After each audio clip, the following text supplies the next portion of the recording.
जय हिंद दोस्तों, स्वागत है आप सभी का आपके अपने परिवार द लॉजिकल साइंस में। मैं हूं आलोक सिंह आतिश और आज के इस वीडियो सेशन में हम लोग बात करने वाले हैं ग्रुप डी साइंस सेट 14 के डिस्कशन की। जी हां दोस्तों, इससे पीछे के वीडियो सेशन में हम लोगों ने ग्रुप डी साइंस सेट 13 का डिस्कशन देखा था। दोस्तों आज के इस सेशन में हम लोग 14 की बात करेंगे। और हाँ, आपकी जानकारी के लिए बताना चाहूँगा कि आज के इस सेशन का जो भी क्वेश्चन है उसका PDF आपको कहाँ मिलेगी, ये हमारे टेलीग्राम ग्रुप से मिल जाएगा, जिसका लिंक मैंने नीचे डिस्क्रिप्शन में डाल दिया है, आप वहाँ से जा करके ले सकते हैं। बहरहाल आइए अपने सेशन की शुरुआत करते हैं और चलते हैं पहले क्वेश्चन की तरफ। आपका जो पहला क्वेश्चन है आज के इस सेशन का, क्वेश्चन नंबर 1, क्या पूछा जा रहा है आपसे पूछा जा रहा है आधुनिक आवर्त सारणी में जिगजैग रेखाएं डैश को अलग करती है। आपका ऑप्शन है अधातुओं से धातुओं को, उपधातुओं से अधातुओं को, हैलोजन से धातुओं को और उपधातुओं से धातुओं को। और आपसे पूछा जा रहा है कि आधुनिक आवर्त सारणी में जो जिगजैग रेखाएं होती है, जो जिगजैग रेखाएं होती है वो किसको किसको अलग करती है। मेरे मित्र ध्यान में रखेंगे कि जिगजैग रेखा को हम लोग हिंदी में तो ऐसे लिखते ही हैं, साथ साथ अंग्रेजी में इस तरह भी लिखते हैं। और इसका मतलब क्या होता है? इसका मतलब होता है टेढ़े मेढ़े लाइन। क्या होता है इसका मतलब? टेढ़े मेढ़े लाइन।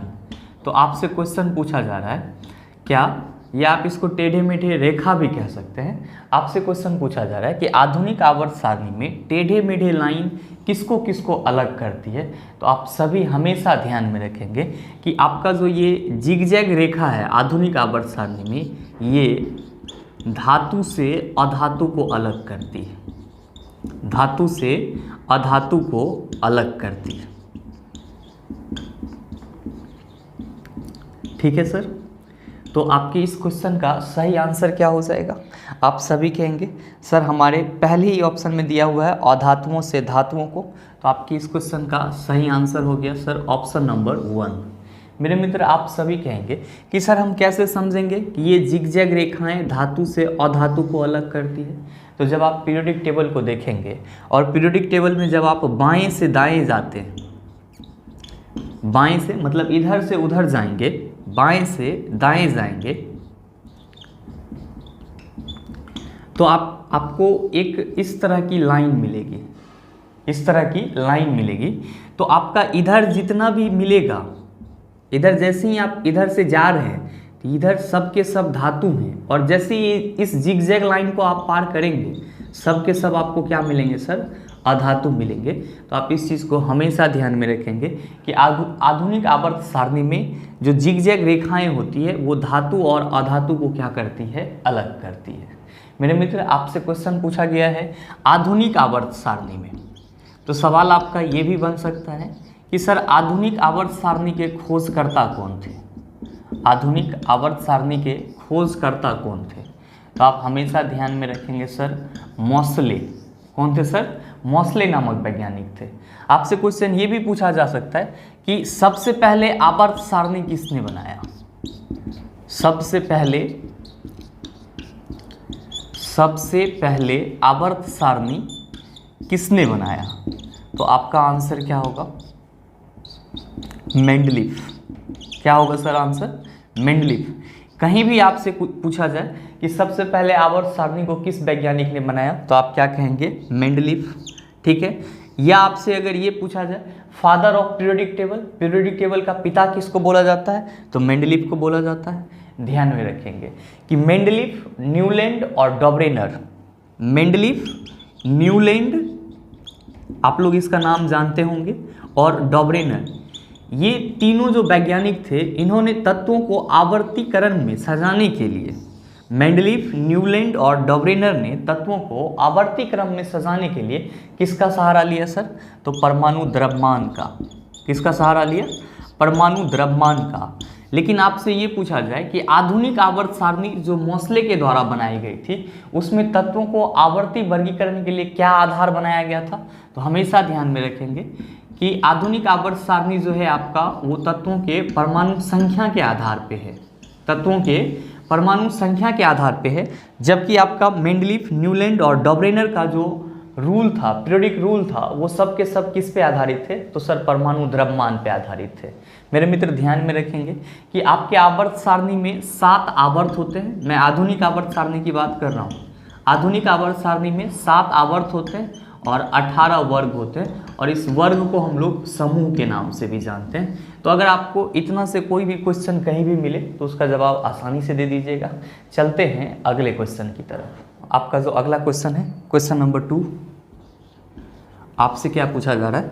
आपसे पूछा जा रहा है डैश सूर्य के वायुमंडल में सबसे प्रचुर मात्रा में पाए जाने वाला तत्व है। आपका ऑप्शन है ऑक्सीजन, नियॉन, हाइड्रोजन, हीलियम। क्या होगा इसका सही आंसर? आपसे क्या क्वेश्चन पूछा जा रहा है कि डैश सूर्य के वायुमंडल में यानी कि सन के एटमॉस्फेयर में पाए जाने वाला सबसे प्रचुर मात्रा में कौन सा तत्व है? आपका ऑक्सीजन है, नियॉन है, हाइड्रोजन है, हीलियम है, क्या है? तो मेरे मित्र आप सभी पढ़ते रहते हैं क्या कि सूर्य जो है, सन जो है, वो हाइड्रोजन गैस का दहकता हुआ गोला है। दहकता हुआ गोला है। और आपको मालूम है कि आपके सन में, सूर्य में नाभिकीय संलयन की प्रक्रिया होती है। नाभिकीय संलयन की प्रक्रिया होती है। नाभिकीय संलयन की प्रक्रिया होती है, जिसमें क्या होता है, आपका 2 हाइड्रोजन एक साथ जुड़ते हैं और क्या बनाते हैं? हीलियम बनाते हैं। तो इस दोनों हाइड्रोजन के जुटने के क्रम में लार्ज अमाउंट में आपको ऊर्जा निकलती है, और उसी ऊर्जा को आप क्या कहते हो? तो सर सौर ऊर्जा कहते हो। और हम लोग कहते हैं कि सूर्य में ऊर्जा का स्रोत क्या है सर? तो नाभिकीय संलयन है। ऐसा आप लोग पीछे के किसी सेट में देखे थे कि सूर्य में ऊर्जा का मेन स्रोत क्या है? तो आप सभी कहते हैं सर नाभिकीय संलयन है। तो नाभिकीय संलयन का मतलब होता है 2 नाभिक का आपस में जुटना। तो सूर्य में किस 2 नाभिक आपस में जुटते हैं? तो हाइड्रोजन के जो 2 नाभिक होते हैं वो आपस में जुटते हैं और क्या बनाते हैं? हीलियम बनाते हैं। तो इसी के नाभिकीय संलयन के दौरान ऊर्जा मुक्त होती है, हम लोग उसको क्या कहते हैं? सौर ऊर्जा कहते हैं। ये बात आप पहले से जानते हैं।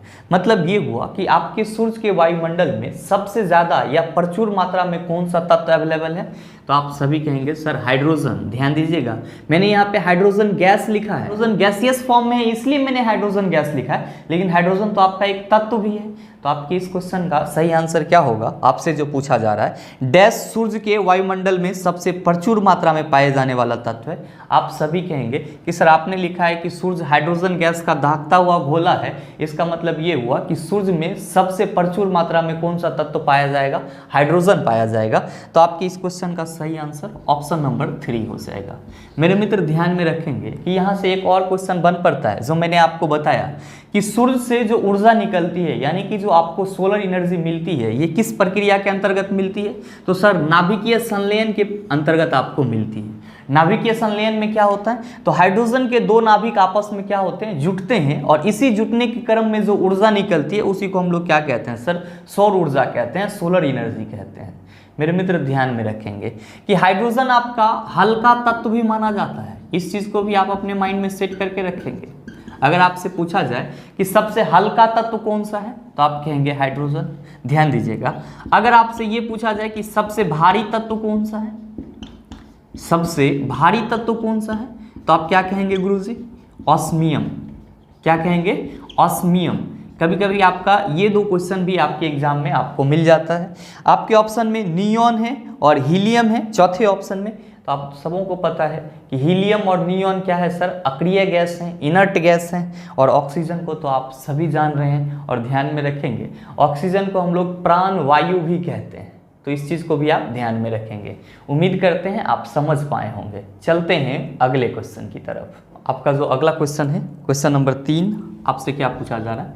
बड़ा ही आसान सा सवाल आपसे पूछा जा रहा है कि द्रव्यमान गुने त्वरण इक्वल टू क्या होगा? जी हाँ, आपका क्वेश्चन है द्रव्यमान अगुना त्वरण, बताइए क्या होगा।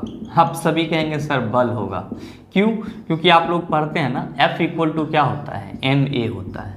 ध्यान में रखिएगा कि बल के लिए जो ये आपको व्यंजक मिल रहा है, इक्वेशन मिल रहा है, ये आपको कहाँ से मिला है, तो सर न्यूटन के सेकेंड लॉ से मिला है। न्यूटन के सेकेंड लॉ से मिला है, तो आप इस चीज़ को ध्यान में रखिएगा। आपकी इस क्वेश्चन का सही आंसर क्या हो जाएगा, आप सभी कहेंगे sir option number 1 is the right answer of this question.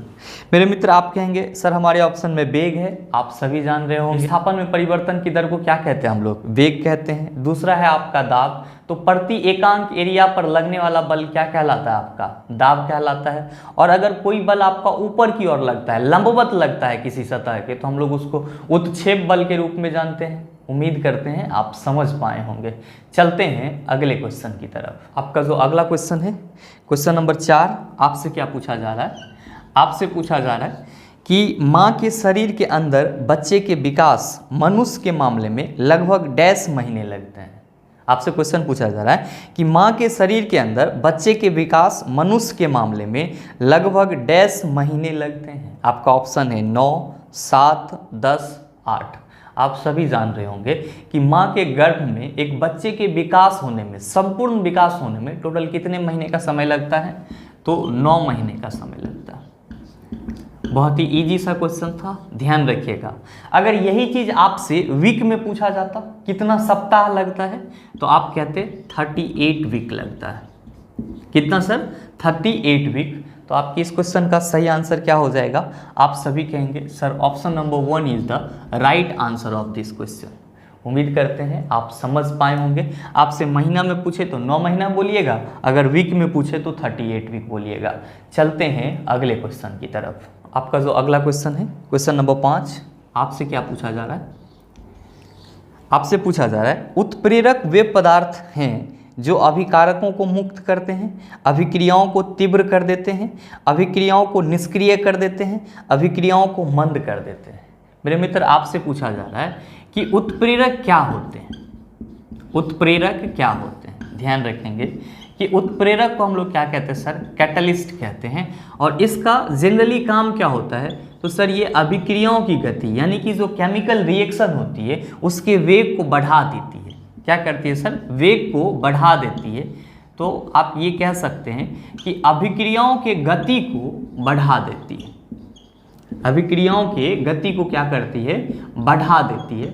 या कहीं कहीं पे आपको ये चीज़ भी लिखा हुआ मिलता है कि कैटलिस्ट जो है वो केमिकल रिएक्शन को, कैटलिस्ट जो है सर केमिकल रिएक्शन को क्या करती है, नियंत्रित करती है, रेगुलेट करती है, नियंत्रित करती है या रेगुलेट करती है।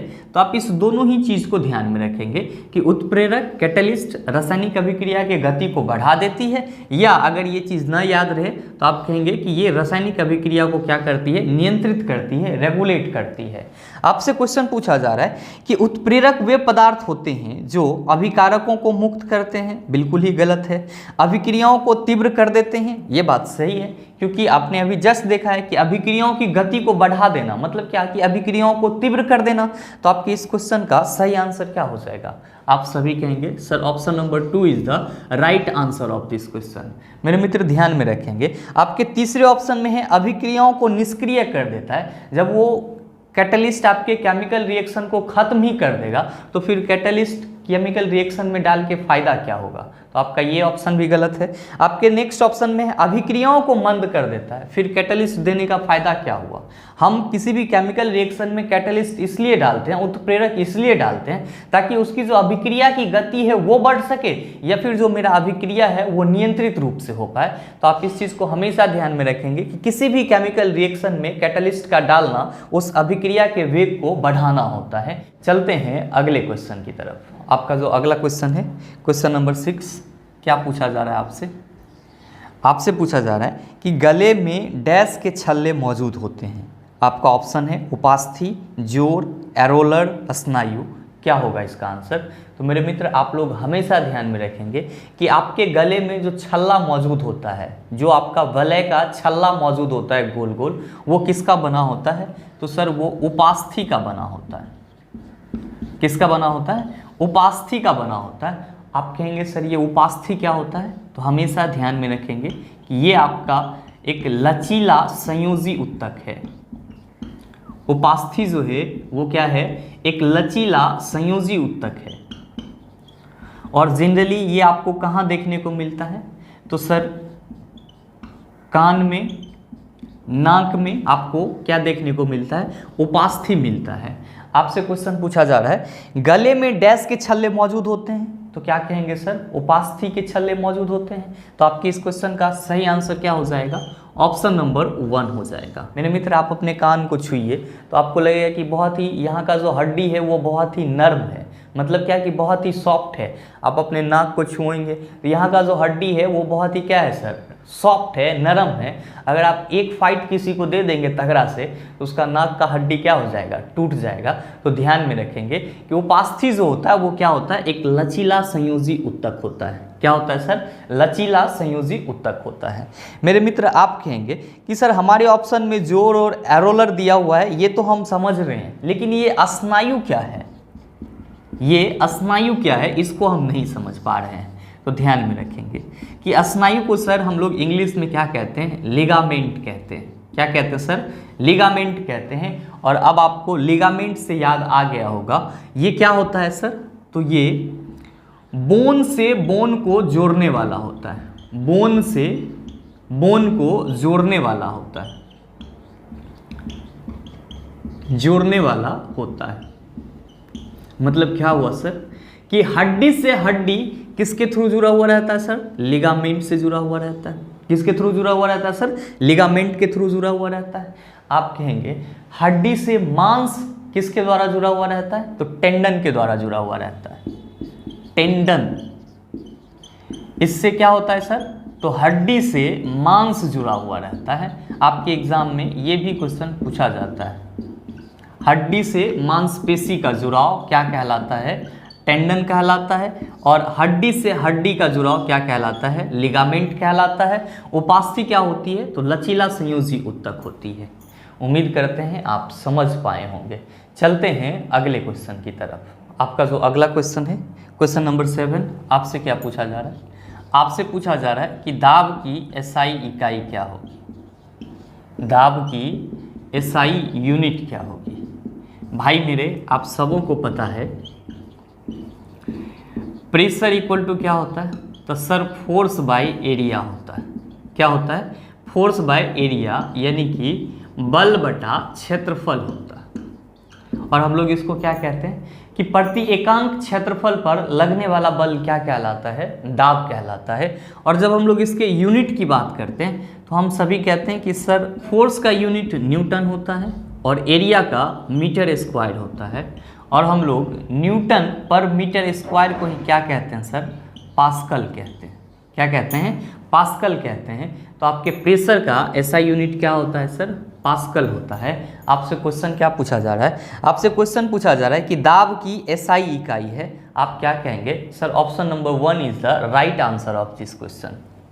Option number 1 is the right answer of this question. मेरे मित्र ध्यान में रखेंगे कि यहाँ पे आप कह रहे हैं कि pressure equal to force by area होता है। It means we can also write it as P equals to F by A. इसका मतलब ये हुआ कि दाब जो है वो बल के समानुपाती होती है। दाब बल के समानुपाती होती है। मतलब ये कि ज़्यादा बल होगा तो दाब भी आपका क्या होगा? ज़्यादा होगा। अगर आपका कम बल होगा तो दाब भी आपका क्या होगा? कम होगा। लेकिन ध्यान में रखेंगे कि दाब जो है वो लगने वाले क्षेत्र के क्या होती है सर? व्युत्क्रमानुपाती होती है। जिस पे आप बल लगा रहे हैं उस क्षेत्र के व्युत्क्रमानुपाती होती है। कौन सर? दाब। इसका मतलब ये हुआ सर कि अगर क्षेत्रफल बढ़ेगा, अगर क्षेत्रफल बढ़ेगा तो दाब घटेगा, और अगर क्षेत्रफल घटेगा तो दाब बढ़ेगा। इसका मतलब ये हुआ कि जहां भी आपका क्षेत्रफल क्या होगा सर? ज़्यादा होगा। क्षेत्रफल क्या होगा? ज़्यादा होगा। वहाँ पे दाब क्या हो जाएगा सर? कम हो जाएगा। दाब कम हो जाएगा। और जहाँ पे आपका क्षेत्रफल कम होगा, क्षेत्रफल क्या होगा सर? कम होगा। दाब आपका क्या हो जाएगा सर? ज़्यादा हो जाएगा। ध्यान में रखिएगा कि जब हम लोग दलदली ज़मीन पर जाते हैं तो ऐसे जाते हैं तो उसमें धंस जाते हैं, लेकिन वहीं पे हम लोग कोई तख्ता रख देते हैं या कोई गत्ता का टुकड़ा रख देते हैं, फिर उस पे जाते हैं तो धंस नहीं पाते हैं। क्यों? क्योंकि हम लोग के शरीर के द्वारा जो बल लगता है वो क्या होता है कि अधिक क्षेत्र पर फैल जाता है गत्ता रखने से या कार्टून रख देने से या फिर लकड़ी का कोई टुकड़ा रख देने से। जबकि ऐसे हम लोग दलदली जगह पे जाते हैं तो उस गत्ता या कार्टून के टुकड़ा से हमारा पैर तो ज़्यादा नुकीला होगा, हमारे पैर का क्षेत्रफल तो कम होगा, इसीलिए हम लोग दलदली जमीन पर तेजी से धंस जाते हैं। लेकिन वही जब किसी गत्ता पे या कोई वहाँ पे मोटा लकड़ी रखा हुआ रहता है जो कि आपका चौड़ा होता है तो वहाँ पे आप जल्दी नहीं धंस पाते हो। तो आप इस चीज़ को भी ध्यान में रखना। आप कहेंगे सर हमारे ऑप्शन में जूल दिया हुआ है, तो जूल किसका यूनिट होता है? तो भाई मेरे आप सबों को पता है कि जूल जो है वो कार्य और ऊर्जा दोनों का यूनिट होता है। कार्य और ऊर्जा दोनों का यूनिट होता है। आपसे अगर ये पूछ दे कि उष्मा का यूनिट क्या होता है तो भी आप क्या कहेंगे सर? जूल। क्यों? क्योंकि उष्मा भी एक प्रकार का क्या है? ऊर्जा ही है। मेरे मित्र आप सभी कहेंगे कि सर हमारे ऑप्शन में न्यूटन दिया हुआ है, तो भाई मेरे अभी आपने देखा कि बल का यूनिट क्या होता है? न्यूटन होता है। ध्यान में रखेंगे कि बल का एसआई यूनिट न्यूटन होता है। बल का एसआई यूनिट न्यूटन होता है।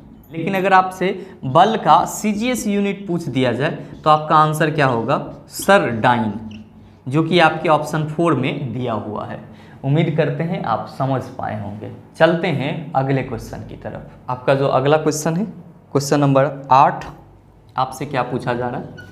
बहुत ही आसान सा सवाल और मैंने कई बार ये चीज़ आपको बताया है। आपसे पूछा जा रहा है कि डैश उत्तक मृत कोशिकाओं के संयोजन से बना होता है। पीछे के किसी सेशन में भी ये क्वेश्चन था। आप सभी कहेंगे सर जो हमारा एस्केलेरेनकाइमा होता है, एस्केलेरेनकाइमा होता है वो किससे बना होता है? तो सर मृत कोशिका से बना होता है। तो आपसे जो क्वेश्चन पूछा जा रहा है, क्या पूछा जा रहा है कि डैश उत्तक मृत कोशिकाओं के संयोजन से बना है। आप कह रहे हैं एस्केलेरेनकाइमा, तो आपके इस क्वेश्चन का सही आंसर क्या हो जाएगा?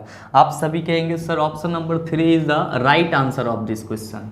मेरे मित्र ध्यान में रखेंगे कि आपका एस्केलेरेनकाइमा, कोलेनकाइमा, पेरेनकाइमा ये सब क्या है? तो सर प्लांट टिश्यू है, पादप उत्तक है। नो डाउट मैंने प्लांट टिश्यू पे बहुत सारा डिस्कशन किया है। एक बार फिर से रिकॉल कर लीजिए कि जब हम लोग प्लांट टिश्यू की बात करते हैं, पादप उत्तक की बात करते हैं, तो क्या कहते हैं गुरुजी कि प्लांट टिश्यू को हम लोग 2 कैटेगरीज में डिवाइड करते हैं। पहला को हम लोग कहते हैं मेरिस्टेमेटिक टिश्यू। क्या कहते हैं? Meristematic tissue. और दूसरा को हम लोग क्या कहते हैं? Permanent tissue. ध्यान में रखेंगे कि आपका परमानेंट टिश्यू भी 2 पार्ट में बटा हुआ होता है। पहला होता है आपका सिंपल परमानेंट टिश्यू। क्या होता है? Simple permanent tissue. और दूसरा होता है आपका complex permanent tissue. Complex permanent tissue. तो सिंपल परमानेंट टिश्यू का आपका एग्जाम्पल है पेरेनकाइमा, कोलेनकाइमा और एस्केलेनकाइमा। और कॉम्प्लेक्स परमानेंट टिश्यू का एग्जाम्पल है आपका जाइलम और फ्लोएम। तो आप इस चीज़ को हमेशा ध्यान में रखेंगे। उम्मीद करते हैं कि आप समझ पाए होंगे। चलते हैं अगले क्वेश्चन की तरफ। आपका जो अगला क्वेश्चन है क्वेश्चन नंबर 9, आपसे क्या पूछा जा रहा है? बहुत ही आसान सा सवाल। आपसे पूछा जा रहा है कि निष्क्रिय विलयन का पीएच मान होता है। आप क्या कहेंगे? सर 7 होता है। आप इस चीज़ को ध्यान में रख लेंगे सर कि निष्क्रिय विलयन, गुरुजी इसी को हम लोग उदासीन विलयन भी कहते हैं। क्या कहते हैं? उदासीन विलयन भी कहते हैं। भैया एकरे अंग्रेजी में न्यूट्रल सॉल्यूशन भी बोला जाता है। न्यूट्रल सॉल्यूशन भी बोला जाता है। और आपको मालूम है कि पीएच स्केल में जिसका वैल्यू 7 होता है वो क्या होता है? न्यूट्रल होता है।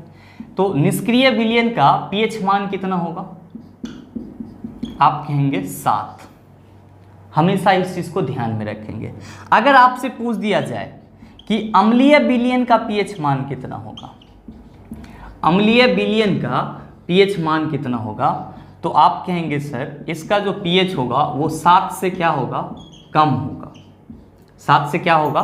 कम होगा। 7 से कम 6 भी हो सकता है, 5 भी हो सकता है, 4 भी हो सकता है, 4.3 भी हो सकता है, 3 भी हो सकता है, 2 भी हो सकता है, 1 भी हो सकता है। आपसे अगर पूछ दिया जाए कि भस्मीय विलयन का यानी कि बेसिक सॉल्यूशन का पीएच वैल्यू कितना होगा, तो गुरुजी याद रखेंगे 7 से ज़्यादा। क्या होगा 7 से ज़्यादा। तो इस तीनों पॉइंट को आप हमेशा ध्यान में रखेंगे कि निष्क्रिय विलयन का पीएच मान 7 होता है, अम्लीय विलयन का पीएच मान 7 से कम होता है, भस्मीय विलयन का पीएच मान 7 से ज़्यादा होता है। क्वेश्चन आपसे पूछा जा रहा है कि निष्क्रिय विलयन का पीएच मान होता है, तो आप क्या कहेंगे sir? Option number 1 is the right answer of this question. आपके इस क्वेश्चन का सही आंसर क्या हो जाएगा? ऑप्शन नंबर 1 हो जाएगा। मेरे मित्र ध्यान में रखेंगे कि इस पीएच स्केल का खोज किसने करा था? तो आप सभी कहेंगे सर सोरेनसन नामक वैज्ञानिक ने करा था।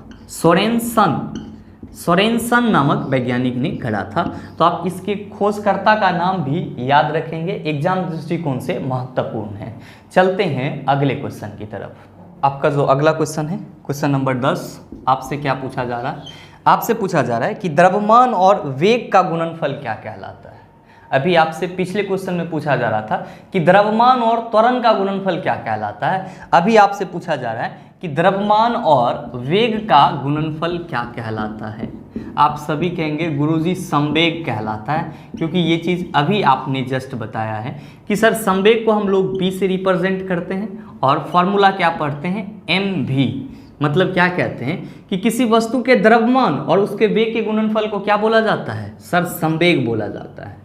आपसे क्वेश्चन क्या पूछा गया कि द्रव्यमान और वेग का गुणनफल क्या कहलाता है, तो आप कहेंगे सर हमारे इस क्वेश्चन का सही आंसर क्या हो जाएगा? ऑप्शन नंबर 2 हो जाएगा।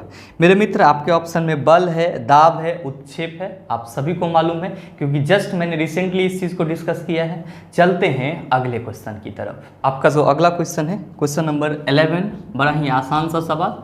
आपसे पूछा जा रहा है कि जीवाश्मों के अध्ययन को क्या कहा जाता है। आप सभी कहेंगे सर जीवाश्म विज्ञान कहा जाता है। तो आपके इस क्वेश्चन का सही आंसर क्या हो जाएगा? ऑप्शन नंबर 2 हो जाएगा। चलते हैं अगले क्वेश्चन की तरफ। आपका जो अगला क्वेश्चन है, क्वेश्चन नंबर 12, आपसे क्या पूछा जा रहा है? आपसे पूछा जा रहा है कि डैश परमाणु का आयतन सबसे कम होता है। आपका ऑप्शन है फास्फोरस, हीलियम, सल्फर, सिलिकॉन। मेरे मित्र आपसे पूछा जा रहा है कि इनमें से किसका आयतन सबसे कम होता है। तो आप हमेशा ध्यान में रखेंगे कि जिसकी परमाणु संख्या कम होगी उसी का आयतन क्या होगा? सबसे कम होगा। तो फास्फोरस का परमाणु संख्या कितना होता है? 15। हीलियम का परमाणु संख्या 2, सल्फर का परमाणु संख्या 16, सिलिकॉन का परमाणु संख्या 14। आप कहेंगे सर हीलियम का परमाणु संख्या क्या है? सबसे कम है, तो इसका आयतन भी क्या होगा सर? कम होगा। तो आपके इस क्वेश्चन का सही आंसर क्या हो जाएगा? आप सभी कहेंगे sir option number 2 is the right answer of this question.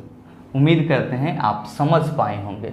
चलते हैं अगले क्वेश्चन की तरफ। आपका जो अगला क्वेश्चन है, क्वेश्चन नंबर 13, आपसे क्या पूछा जा रहा है?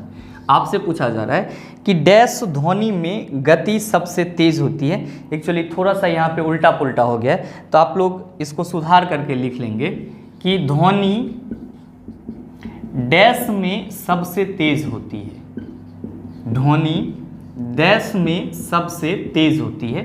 अब आपका क्वेश्चन आपको समझ में आ गया होगा।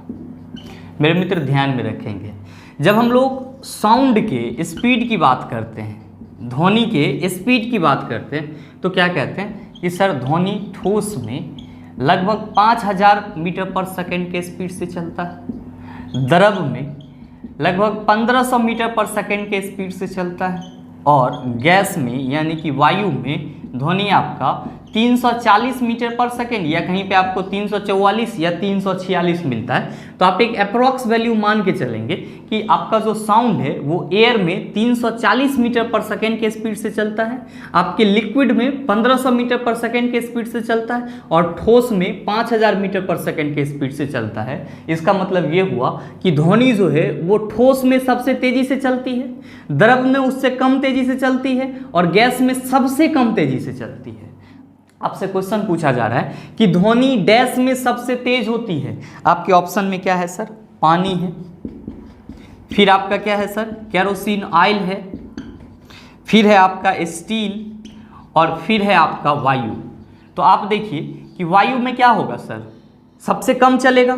पानी और केरोसिन क्या है सर? द्रव है, तो इसका अपना स्पीड है द्रव का 1500 मीटर पर सेकेंड, लेकिन आपका स्टील क्या है सर? ठोस है।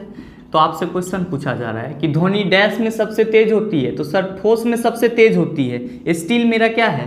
ठोस है तो आपके इस क्वेश्चन का सही आंसर क्या हो जाएगा? आप सभी कहेंगे सर स्टील हो जाएगा।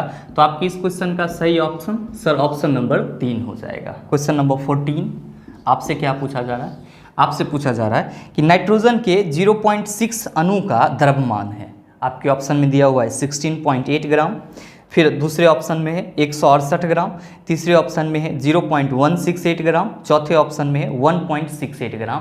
क्या होगा इसका सही आंसर? मेरे मित्र आप सभी ध्यान में रखेंगे कि आपसे क्वेश्चन पूछा जा रहा है कि N2 के 0.6 अणु का द्रव्यमान कितना होगा, ये चीज़ आपसे पूछा जा रहा है। ध्यान रखेंगे, आप सभी को मालूम होगा कि नाइट्रोजन के एक अणु का द्रव्यमान कितना होता है? एक अणु का द्रव्यमान कितना होता है? तो आप सभी कहेंगे सर 28 ग्राम। आप चौंक जाएंगे, कहेंगे सर हम लोग तो पढ़े हैं कि नाइट्रोजन का परमाणु द्रव्यमान होता है 14। अरे भाई बा, नाइट्रोजन के परमाणु का द्रव्यमान होता है 14। नाइट्रोजन के परमाणु का, एक परमाणु का द्रव्यमान होता है 14, लेकिन आपके क्वेश्चन में नाइट्रोजन के अणु की बात की जा रही है। और नाइट्रोजन की अणु जहां भी मिलेंगे आपको, तो आप क्या फॉर्मूला लेंगे सर, या क्या सिंबल लेंगे सर? तो आप N2 लेंगे। इसका मतलब क्या हुआ कि नाइट्रोजन के एक अणु बनने में नाइट्रोजन के 2 परमाणु की जरूरत होती है। नाइट्रोजन के एक अणु को बनने में नाइट्रोजन के कितने परमाणु की जरूरत होती है? 2 परमाणु की जरूरत होती है। तो क्वेश्चन आपसे पूछा जा रहा है कि नाइट्रोजन के 0.6 अणु का द्रव्यमान है। तो भाई मेरे नाइट्रोजन के एक परमाणु का द्रव्यमान 14 और 2 परमाणु आप कहेंगे तो कितना हो जाएगा? 28 ग्राम। और नाइट्रोजन अणु में 2 परमाणु लगते हैं, तो नाइट्रोजन अणु का द्रव्यमान कितना होगा? 28 ग्राम हो जाएगा। कितने अणु का? तो सर एक अणु का। आपसे पूछा जा रहा है कि 0.6 अणु का द्रव्यमान कितना होगा। एक अणु का द्रव्यमान आप पता कर लिए, 0.6 का नहीं पता कर पाएंगे, ऑब्वियसली कर पाएंगे। आप कहेंगे सर 0.6 गुना 28 हो जाएगा। यहाँ से पॉइंट हटाएंगे तो नीचे आपका 10 आ जाएगा। सर जब आप इसको कैंसिल करेंगे तो आप कहेंगे सर ये हो जाएगा 14 2 28 और आपका फिर ये कट जाएगा सर किससे? 2 5 10। ठीक है, अब देखिए ये आपका हो गया 84/5। इसको आप डिवाइड कर लीजिए, यानी कि 84 को 5 से डिवाइड करेंगे तो 5 एकम 5 हो जाएगा आपका, और 5 6 के 30 हो जाएगा गुरुजी, और ये 4 आया तो पॉइंट डाल करके ये आपका कितना आंसर आ जाएगा? 16.8 ग्राम। तो आप बताइए कि आपके इस क्वेश्चन का सही आंसर क्या होगा? आप सभी कहेंगे sir option number 1 is the right answer of this question. चलते हैं अगले क्वेश्चन की तरफ। आपका जो अगला क्वेश्चन है, क्वेश्चन नंबर 15, आपसे क्या पूछा जा रहा है? आपसे पूछा जा रहा है कि डैश कार्बन का अपरूप नहीं है। मेरे मित्र आप सबों को पता है कि आपका जो कार्बन है इसके जनरली आपको कितने अपरूप देखने को मिलते हैं? तो आप कहते हैं सर 3। पहला कौन सा? हीरा। दूसरा कौन सा आपका? ग्रेफाइट। तीसरा कौन सा सर आपका? तो आप सभी कहते हैं बक्की बॉल। क्या कहते हैं? बक्की बॉल शॉर्ट फॉर्म में। सर इसी को हम लोग फुलरेन भी बोलते हैं या फुलरेन भी बोलते हैं। सर इसी का पूरा नाम बक्की मिस्टर फुलरेन भी होता है। और ध्यान में रखेंगे कि बक्की बॉल में कार्बन के 60 परमाणु होते हैं। तो आपके एग्जाम में कभी कभी ये क्वेश्चन भी पूछा जाता है कि कार्बन के किस अपरूप में कार्बन के सबसे ज़्यादा परमाणु होते हैं? तो आप कहेंगे बक्की बॉल में कार्बन के सबसे ज़्यादा परमाणु होते हैं। आप इस तीनों ही चीज़ को कंठाग्र कर लेंगे कि कार्बन के टोटल कितने एलोट्रॉप हैं, कितने अपरूप हैं? तो सर 3। कौन कौन सा? हीरा, ग्रेफाइट और बक्की बॉल या फुलरेन या फिर बक्की मिस्टर फुलरेन, ये भी हम लोग कहते हैं बक्की बॉल के बारे में। आपसे क्वेश्चन क्या पूछा जा रहा है कि डैश कार्बन का अपरूप नहीं है। तो फुलरेन आपका अपरूप है, हीरा अपरूप है, ग्रेफाइट अपरूप है, जबकि कोयला जो है वो कार्बन का अपरूप नहीं है। तो आपकी इस क्वेश्चन का सही आंसर क्या हो जाएगा? आप सभी कहेंगे sir option number 4 is the right answer of this question. मेरे मित्र ध्यान में रखेंगे कि ग्रेफाइट जो है ये क्या करता है सर? विद्युत का चालन करता है। ग्रेफाइट आपका विद्युत का चालन करता है। आपसे अगर ये पूछा जाए कि कार्बन के किस अपरूप में कार्बन के सबसे ज्यादा परमाणु होते हैं, तो आप कहेंगे C60 बक्की बॉल में होता है। ध्यान में रखेंगे कि हीरा आपका बहुत ज्यादा चमकीला दिखाई पड़ता है। हीरा आपका चमकीला दिखाई पड़ता है। रीजन क्या है सर? तो पूर्ण आंतरिक परावर्तन के चलते, टोटल इंटरनल रिफ्लेक्शन के चलते हीरा आपका क्या होता है, चमकीला दिखाई पड़ता है। तो ये भी कुछ छोटे छोटे पॉइंट हैं, इसको भी आप ध्यान में रखिएगा। चलते हैं अगले क्वेश्चन की तरफ। आपका जो अगला क्वेश्चन है, क्वेश्चन नंबर 16, क्या पूछा जा रहा है आपसे, बड़ा ही आसान सा सवाल आपसे पूछा जा रहा है कि यदि किसी दर्पण की फोकस लंबाई +15 है तो यह है समतल दर्पण, अवतल दर्पण, उत्तल दर्पण, डबल लेंस, क्या होगा। तो आप कहेंगे सर चौथा ऑप्शन तो पहले ही कट जाएगा, डबल लेंस की बात तो यहाँ पे की नहीं जा रही है कि हम लोग डबल लेंस को एक्सप्लेन करेंगे। हमसे क्वेश्चन पूछा जा रहा है कि यदि किसी दर्पण की फोकस लंबाई यानी कि फोकल लेंथ जो है वो +15 है तो ये कौन सा दर्पण होगा। मेरे मित्र ध्यान में रखेंगे कि हम लोग जब गोलीय दर्पण की बात करते हैं यानी कि अवतल दर्पण और उत्तल दर्पण की जब बात करते हैं, अवतल दर्पण और उत्तल दर्पण की बात करते हैं तो क्या कहते हैं सर कि अवतल दर्पण की जो सर फोकस लंबाई होती है, फोकस दूरी होती है, वो क्या होती है सर, ऋणात्मक होती है। क्यों, तो ये चिन्ह परिपाटी कहता है, हम नहीं कह रहे हैं अपने मन से। कौन कह रहा है सर, चिन्ह परिपाटी के अनुसार। किसके अनुसार, चिन्ह परिपाटी के अनुसार अवतल दर्पण की जो फोकस लंबाई होती है, फोकस दूरी होती है, वो क्या होती है, ऋणात्मक होती है, जबकि उत्तल दर्पण की जो फोकस लंबाई होती है वो क्या होती है, धनात्मक होती है। क्या होती है, धनात्मक होती है। तो आपके क्वेश्चन में फोकस लंबाई क्या दिया हुआ है सर, पॉजिटिव दिया हुआ है, तो आपका दर्पण कौन सा होगा, उत्तल दर्पण हो जाएगा। तो आपके इस क्वेश्चन का सही आंसर क्या हो जाएगा, आप सभी कहेंगे sir option number 3 is the right answer of this question. तो आप इस दोनों पॉइंट को हमेशा ध्यान में रखिएगा कि अवतल दर्पण की फोकस दूरी और वक्रता त्रिज्या क्या होती है, ऋणात्मक होती है, जबकि उत्तल दर्पण की फोकस दूरी क्या होती है, धनात्मक होती है। ध्यान में रखेंगे कि आपके अवतल दर्पण से वस्तु का काल्पनिक और वास्तविक दोनों प्रतिबिंब बनता है, वस्तु का काल्पनिक और वास्तविक दोनों प्रतिबिंब बनता है, जबकि उत्तल दर्पण से सिर्फ और सिर्फ वस्तु का काल्पनिक प्रतिबिंब बनता है, सिर्फ और सिर्फ काल्पनिक प्रतिबिंब बनता है। तो आप इस चीज़ को हमेशा ध्यान में रखेंगे। गुरुजी ये भी ध्यान में रखेंगे कि उत्तल दर्पण का उपयोग व्हीकल्स यानी कि वाहनों के साइड मिरर के रूप में किया जाता है, वाहनों के साइड मिरर के रूप में किया जाता है। आप इस चीज़ को भी ध्यान में रखेंगे। और अवतल दर्पण का उपयोग तो आप सबों को पता होगा सर, दाढ़ी बनाने में करते हैं, सोलर भट्ठी में उपयोग किया जाता है, ईएनटी के डॉक्टर के द्वारा उपयोग किया जाता है। तो आप ये सब छोटे छोटे पॉइंट को भी ध्यान में रखिएगा, एग्जाम दृष्टिकोण से बहुत ही महत्वपूर्ण होते हैं। चलते हैं अगले क्वेश्चन की तरफ। आपका जो अगला क्वेश्चन है, क्वेश्चन नंबर 17, आपसे क्या पूछा जा रहा है, बड़ा ही आसान सा सवाल आपसे पूछा जा रहा है कि भूतल से 6 मीटर ऊपर स्थित 10 केजी द्रव्यमान की वस्तु में निहित ऊर्जा डैश होगी, जबकि जी का वैल्यू आपको कितना लेना है, 9.8 मीटर पर सेकेंड स्क्वायर लेना है।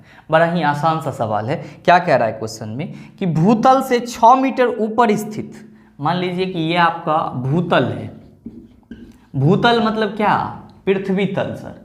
तो भूतल से 6 मीटर ऊंचाई पर कोई 10 केजी का वस्तु रखा हुआ है, भूतल से, पृथ्वी तल से 6 मीटर की ऊंचाई पर कोई 10 केजी का वस्तु रखा हुआ है और आपसे पूछा जा रहा है कि इस ऊंचाई पर वस्तु में निहित ऊर्जा कितनी होगी।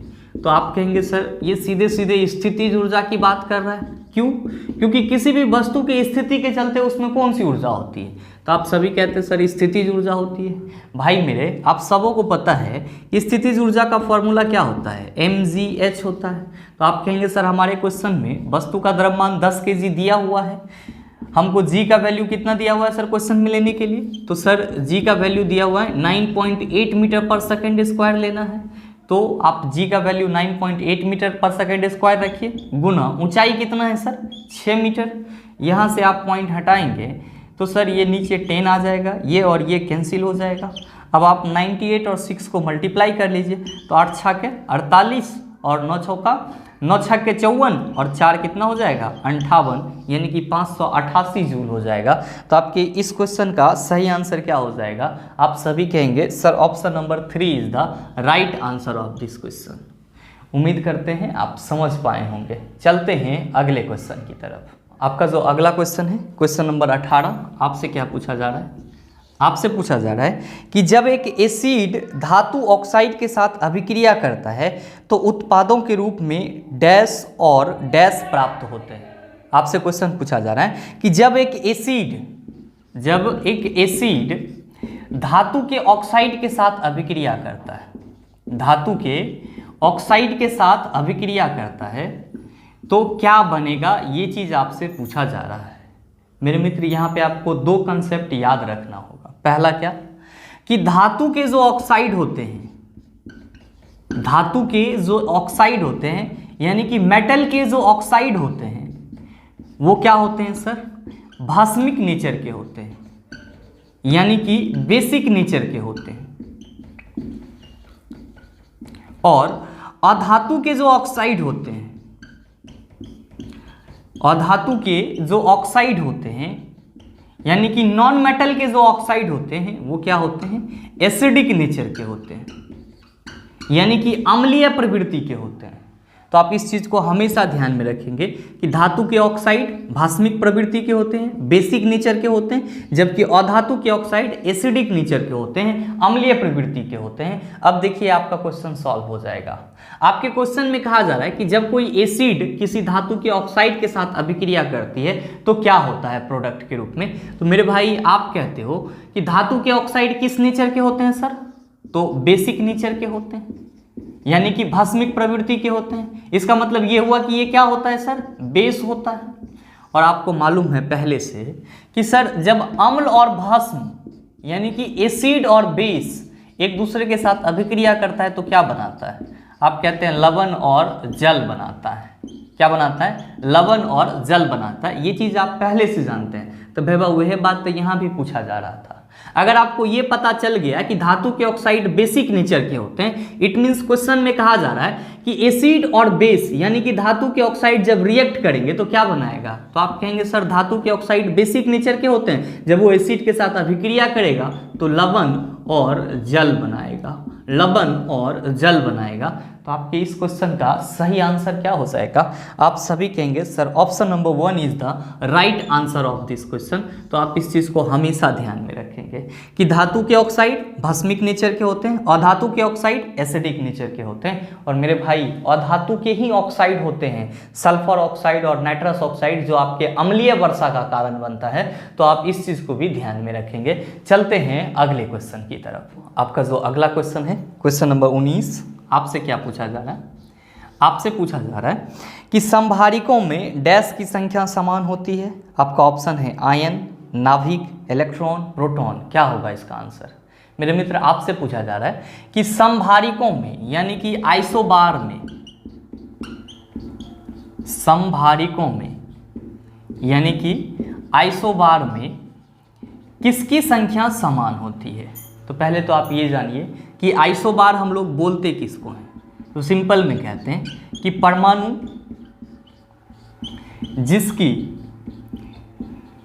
जिसकी द्रव्यमान संख्या क्या हो, द्रव्यमान संख्या समान हो किंतु परमाणु संख्या क्या हो गुरुजी, भिन्न हो, उसको आप क्या कहते हैं, संभारिक कहते हैं, आइसोबार कहते हैं। ध्यान में रखेंगे कि आपका जो आर्गन है 1840, जो आपका पोटेशियम है 1940, जो आपका कैल्शियम है 2040, इन सब का आप क्या देख रहे हैं कि सर परमाणु संख्या क्या है, अलग अलग है। परमाणु संख्या क्या है सर, भिन्न भिन्न है, किंतु द्रव्यमान संख्या सबका क्या है सर, समान है। द्रव्यमान संख्या सबका समान है। मेरे भाई आप सबों को मालूम है कि किसी भी तत्व के परमाणु संख्या को हम लोग Z से रिप्रेजेंट करते हैं और परमाणु संख्या जो होता है वो उस तत्व के नाभिक में उपस्थित प्रोटॉन की संख्या के बराबर होता है। तो हम लोग कहते हैं कि सर परमाणु संख्या इक्वल टू प्रोटॉन की संख्या। ये चीज़ तो आप सभी जानते हैं। और प्रोटॉन की संख्या किसके इक्वल में होती है सर, इलेक्ट्रॉन की संख्या के इक्वल में होती है। तो ये हम लोग जब परमाणु संख्या की बात करते हैं तब कहते हैं। आपके क्वेश्चन में पूछा जा रहा है कि संभारिकों में डैश की संख्या समान होती है। भाई मेरे अभी आप देख रहे हो कि परमाणु जिसकी द्रव्यमान संख्या समान हो, परमाणु संख्या भिन्न हो, संभारिक कहलाती है। इसका मतलब ये हुआ कि जितने भी संभारिक होंगे सबका जो एटॉमिक मास होगा वो क्या होगा, समान होगा। द्रव्यमान संख्या क्या होगा, समान होगा। भाई मेरे द्रव्यमान संख्या को आप किससे रिप्रेजेंट करते हो, तो आप कहते हो सर ए से रिप्रेजेंट करते हैं। और फॉर्मूला क्या पढ़ते हो, तो सर तत्व के नाभिक में उपस्थित प्रोटॉन और न्यूट्रॉन के योग को हम लोग क्या कहते हैं, द्रव्यमान संख्या कहते हैं। किसके नाभिक में उपस्थित, तत्व के नाभिक में उपस्थित प्रोटॉन और न्यूट्रॉन के योग को आप क्या कहते हो, द्रव्यमान संख्या कहते हो। तो भाई मेरे प्रोटॉन और न्यूट्रॉन कहाँ पे रहता है, नाभिक में रहता है। कहाँ पे रहता है, नाभिक में रहता है। इसका मतलब ये हुआ कि जितने भी संभारिक होंगे, जितने भी आपका संभारिक होगा, आइसोबार होगा, उसमें नाभिक की संख्या क्या होगी, बराबर होगी। क्यों, क्योंकि हम कहते हैं कि जितने भी संभारिक होते हैं सबका द्रव्यमान संख्या क्या होता है, बराबर होता है। तो जितने भी आपका संभारिक होगा सबका द्रव्यमान संख्या क्या होगा सर, समान होगा। तो हम ये कह सकते हैं कि सर इसमें नाभिक की संख्या भी क्या होगी सर, समान होगी। तो आपके इस क्वेश्चन का सही आंसर क्या हो जाएगा, आप सभी कहेंगे sir option number 2 is the right answer of this question. मेरे मित्र अगर आपसे ये पूछ देता कि समस्थानिकों में डैश की संख्या समान होती है, तब आप क्या कहते हैं, तो भाई मेरे समस्थानिक आप किसको बोलते हैं, तो आप कहते हैं कि सर वे परमाणु जिनकी परमाणु संख्या समान है। तो परमाणु संख्या समान है सारे परमाणु का मतलब प्रोटॉन की संख्या समान है। तो जब भी आपसे ये पूछा जाए कि समस्थानिकों में डैश की संख्या समान होती है, तो समस्थानिकों में प्रोटॉन की संख्या समान होती है और संभारिकों में नाभिकों की संख्या समान होती है। क्यों, क्योंकि संभारिक जो होते हैं उसका द्रव्यमान संख्या समान होता है और द्रव्यमान संख्या प्रोटॉन और न्यूट्रॉन का योग होता है। और प्रोटॉन और न्यूट्रॉन कहाँ पाए जाते हैं, नाभिक में पाए जाते हैं। इसलिए संभारिक में नाभिकों की संख्या समान होती है और समस्थानिक में प्रोटॉन की संख्या समान होती है। इस चीज को आप ध्यान में रखेंगे। चलते हैं अगले क्वेश्चन की तरफ। आपका जो अगला क्वेश्चन है, क्वेश्चन नंबर 20, आपसे क्या पूछा जा रहा है, आपसे पूछा जा रहा है कि निम्नलिखित में से किसमें केवल परिमाण होता है, दिशा नहीं होती है। ध्यान दीजिएगा, आपके ऑप्शन में है संवेग। तो आप सबों को मालूम है कि सर संवेग का फॉर्मूला m भी होता है और संवेग आपका क्या है सर, सदिश राशि है। तो इसमें दिशा और परिमाण दोनों हो जाएगा। आपका ऑप्शन है विस्थापन, सर इसमें भी दिशा होता है, मतलब क्या विस्थापन भी आपका सदिश राशि है। आपका ऑप्शन है बल, सर उससे पहले है कार्य। तो ध्यान दीजिएगा कि संवेग, विस्थापन और बल तीनों क्या हैं, सदिश राशि है। तो जाहिर सी बात है कि इसमें परिमाण भी होगा और दिशा भी होगा। लेकिन आपका जो कार्य है इसमें सिर्फ और सिर्फ क्या होता है सर, परिमाण होता है। सिर्फ और सिर्फ क्या होता है सर, परिमाण होता है। तो आपसे क्वेश्चन क्या पूछा जा रहा है कि निम्नलिखित में से किसमें केवल परिमाण होता है, दिशा नहीं होती है। तो आप देख रहे हैं संवेग, विस्थापन, बल में परिमाण और दिशा दोनों होता है, जबकि कार्य में सिर्फ और सिर्फ क्या होता है, परिमाण होता है। तो आपके इस क्वेश्चन का सही आंसर क्या हो जाएगा, आप सभी कहेंगे sir option number 3 is the right answer of this question. चलते हैं अगले क्वेश्चन की तरफ। आपका जो अगला क्वेश्चन है, क्वेश्चन नंबर 22, आपसे क्या पूछा जा रहा है, आपसे पूछा जा रहा है कि टेस्टोस्टेरोन जो एक नर सेक्स हार्मोन है डैश में संश्लेषित होता है। आप कहेंगे सर टेस्टिस में, और टेस्टिस का हिंदी क्या होता है, वृषण। तो आपके इस क्वेश्चन का सही आंसर क्या हो जाएगा गुरुजी, वृषण हो जाएगा। अगर वृषण ना याद रहे तो टेस्टिस याद रखिएगा। तो सही ऑप्शन क्या होगा सर, ऑप्शन नंबर 2 हो जाएगा। बड़ा ही इजी सा सवाल था। चलते हैं अगले क्वेश्चन की तरफ। आपका जो अगला क्वेश्चन है, क्वेश्चन नंबर 23, क्या पूछा जा रहा है आपसे, आपसे पूछा जा रहा है कि पौधों में डैश अवशोषण और ऊपरी गतिविधियों में जड़ों से पत्तियों तक पानी और खनिज के संचरण में मदद करता है। आपका ऑप्शन है प्रतिफलन, प्रकाश संश्लेषण, श्वसन, वाष्पोत्सर्जन। क्या होगा इसका आंसर, मेरे मित्र आप सभी ध्यान में रखेंगे। जैसे ही आपसे क्वेश्चन में ये पूछा जाए कि पौधों में ऊपरी गतिविधियों के लिए, यानी कि पौधे के आंतरिक भाग के लिए नहीं, ऊपरी गतिविधियों के लिए जड़ों से पत्तियों तक पानी या खनिज का संचरण किसके माध्यम से होता है, तो आप सभी कहेंगे सर वाष्पोत्सर्जन के माध्यम से होता है। किसके माध्यम से होता है, वाष्पोत्सर्जन के माध्यम से होता है, जिसको इंग्लिश में हम लोग क्या कहते हैं, ट्रांसपीरेशन कहते हैं। क्या कहते हैं, ट्रांसपीरेशन। ध्यान में रखिएगा, जब आपके क्वेश्चन में ये कहा जाए तब पौधों के ऊपरी गतिविधि को शामिल किया जाए क्वेश्चन में, तब आप कहिएगा सर क्या होगा आंसर, वाष्पोत्सर्जन होगा, ट्रांसपीरेशन होगा। ऐसे आप क्या ध्यान में रखेंगे कि पौधे में पानी और खनिज लवण के लिए, पानी और खनिज लवण के संवहन के लिए, कौन सा उत्तक है आपके पास सर? तो सर आपके पास जाइलम उत्तक है, पानी और खनिज लवण के संवहन के लिए। तो ये पानी और खनिज लवण पौधे के आंतरिक भाग से होकर के पौधे के जड़, तना, इन सब में पहुंचता है। तो जब आपसे पूछे कि पौधे के आंतरिक गतिविधियों के लिए पानी और खनिज लवण का संवहन किसके द्वारा होता है, तो आप कहेंगे जाइलम के द्वारा होता है। आपसे अगर ये क्वेश्चन पूछे कि पौधे में भोजन और हार्मोन का संवहन किसके द्वारा होता है, पौधे के भोजन और हार्मोन का संवहन किसके द्वारा होता है, तो आप कहेंगे सर फ्लोएम। क्या कहेंगे आप? फ्लोएम। लेकिन अगर आपसे क्वेश्चन ये पूछे कि पौधों में डैश अवशोषण और ऊपरी गतिविधियों में जड़ों से पत्तियों तक पानी और खनिज के संचरण में मदद करता है, ऊपरी गतिविधि लगा दे क्वेश्चन में, तो समझ जाना कि पौधे के एक्सटर्नल भाग की बात की जा रही है और आपका आंसर क्या होगा? ट्रांसपीरेशन होगा, वाष्पोत्सर्जन होगा। आप सबों के मन में ये सवाल उठ रहा होगा कि सर ये वाष्पोत्सर्जन क्या होता है, ट्रांसपीरेशन क्या होता है? तो बस सिंपल में आप ध्यान में रखेंगे कि पौधे के द्वारा अपने शरीर के तापक्रम को रेगुलेट करने के लिए अपने शरीर से पानी का जो वो निष्कासन करता है उसी को हम लोग क्या कहते हैं? वाष्पोत्सर्जन कहते हैं, ट्रांसपीरेशन कहते हैं। और ये पौधे की ऊपरी गतिविधि में पानी और खनिज के संचरण के लिए भी क्या होता है? रिस्पॉन्सिबल होता है। तो आपके इस क्वेश्चन का सही आंसर क्या हो जाएगा? आप सभी कहेंगे sir option number 4 is the right answer of this question.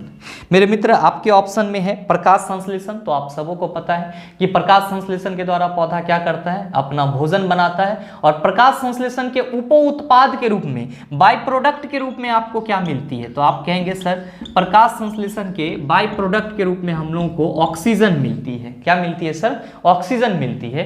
तो उम्मीद करते हैं कि आप समझ पाए होंगे। चलते हैं अगले क्वेश्चन की तरफ। आपका जो अगला क्वेश्चन है क्वेश्चन नंबर 24, आपसे क्या पूछा जा रहा है? आपसे पूछा जा रहा है कि डैश की प्रकृति विद्युत धनात्मक होती है। आपका ऑप्शन है अधातुओं, धातुओं, अर्धधातुओं, उपधातुओं।